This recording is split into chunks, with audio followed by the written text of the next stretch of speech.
echoes of the forest. Nathan didn't know how he had ended up in the woods. The last thing he remembered was sitting in his apartment, nursing a headache that had lingered for days. He must have nodded off, and suddenly, trees. Endless trees. The air was damp and thick with the scent of moss and wet earth.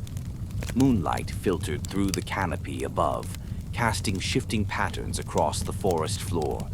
Nathan's breath hung in the cold night air as he turned in a slow circle, searching for anything familiar. Nothing. He didn't recognize the place.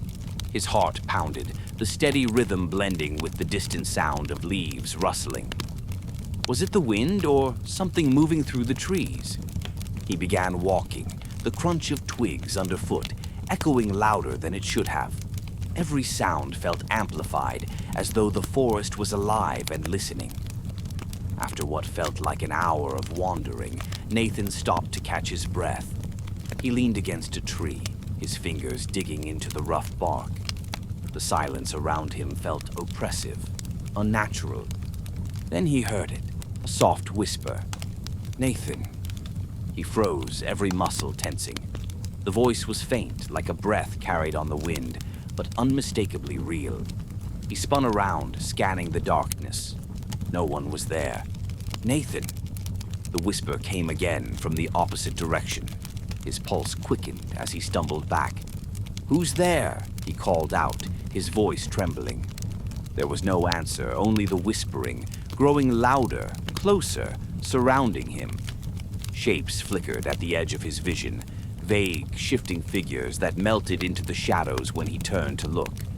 "Stay calm," he whispered to himself. "It's just your mind playing tricks." But was it? Nathan tried to focus. He had to get out of the woods. He chose a direction at random and began walking again, faster this time. The whispers followed him, always just out of sight, always just out of reach. As he pushed through the underbrush, something shifted ahead, a dark shape moving between the trees.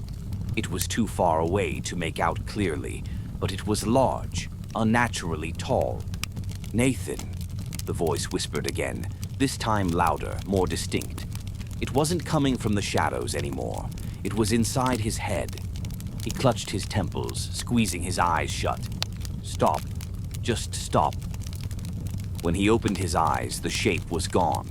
Relief washed over him until he noticed something else. Deep footprints in the mud, leading away from where he stood.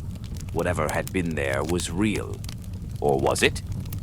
Nathan followed the trail, half out of desperation, half out of a need to prove he wasn't losing his mind. The footprints wound through the trees, deeper into the forest. Occasionally they vanished entirely, only to reappear a few feet ahead. As he walked, the forest seemed to change. The trees grew denser, their trunks twisting into unnatural shapes. The air grew colder, biting at his skin.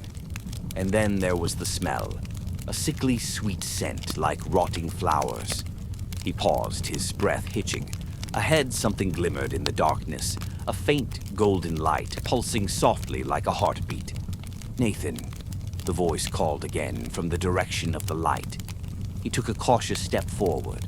The light flickered, dimmed, and then flared brighter, illuminating a clearing up ahead. He stepped into the clearing and his stomach lurched. In the center of the clearing stood a tree unlike any he had ever seen. Its bark was black and glossy, a dim campfire flickering nearby. And at its base lay a figure, a man slumped against the trunk, unmoving. Nathan approached slowly, his heart pounding in his chest. As he drew closer, the man's face became clearer, and dread clawed at his mind. It was himself. Nathan staggered back, shaking his head. "No, this can't be real." But the figure remained motionless and lifeless against the tree. He looked down at his hands, expecting them to be shaking, but they weren't. They looked wrong. Too pale, too thin. He touched his face, but it didn't feel like his own. The whispers grew louder, rising into a cacophony of voices, all calling his name. He clutched his head, trying to drown them out, but they only grew more insistent. Suddenly, a branch snapped behind him. He turned sharply, but saw nothing. The air felt heavier, charged with something unseen. And then he heard it, a low, guttural growl. Something was in the woods with him, something real. Nathan didn't wait to find out what it was. He turned and ran, the whispers and growls chasing him through the forest. The trees seemed to close in around him, their twisted branches grasping at his clothes, tearing at his skin. He didn't know how long he ran, only that when he finally stopped, gasping for breath, he was back where he started.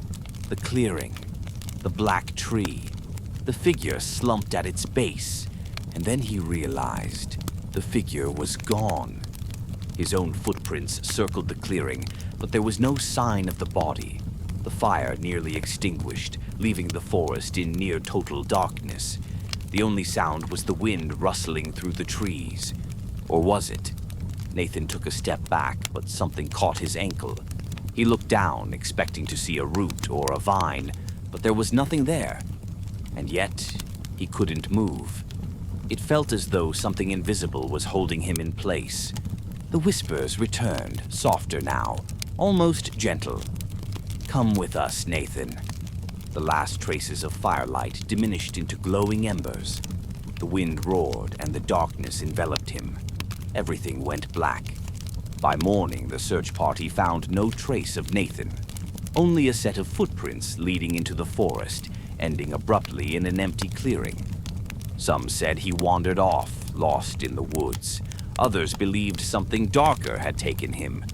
But those who dared to enter the forest at night claimed they could still hear him, his voice mingling with the whispers, calling out from somewhere deep within the trees.